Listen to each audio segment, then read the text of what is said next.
जातीय राजपथ प्राधिकरण एनएचएआई को सुप्रीमकोर्ट का प्रश्न 65 किलोमीटर रास्ता अतिक्रम करने को कहीं लगुच 12 घंटा ए रास्ता पाई लोके कहीं 150 टंका टोल टिकस देवे।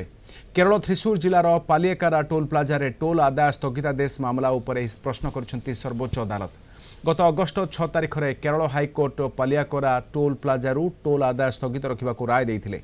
ए राय को चैलेंज कर एनएचएआई सुप्रीमकोर्ट को द्वारस्थ होता। सुप्रीमकोर्ट यह मामलार शुणाणी करी थ्रिशूर ठारे 65 किलोमीटर खाल ढीप रास्ता अतिक्रम करने को ढेर समय लगुच, मात्र 1 घंटार रास्ता को अधिक 11 घंटा समय लगुच। ए परिस्थिति में जड़े पथचारी कहीं टोल फी देव। सीजेआई बीआर गवाई, विचारपति के विनोद चंद्रन एवं विचारपति एनवी अंजरिया को नहीं गठित खंडपीठ एनएचएआई को प्रश्न कर सहित राय संरक्षित रखी कहते 12 घंटा विलंब मध्य ट्राफिक समस्या अन्यतम कारण। केरलर एडापल्ली मानुथी एनएच 544 रास्तार अव्यवस्था नहीं हाईकोर्ट पालिएकारा टोल प्लाजा को टोल आदाय उपरे स्थगितादेश जारी करथिले।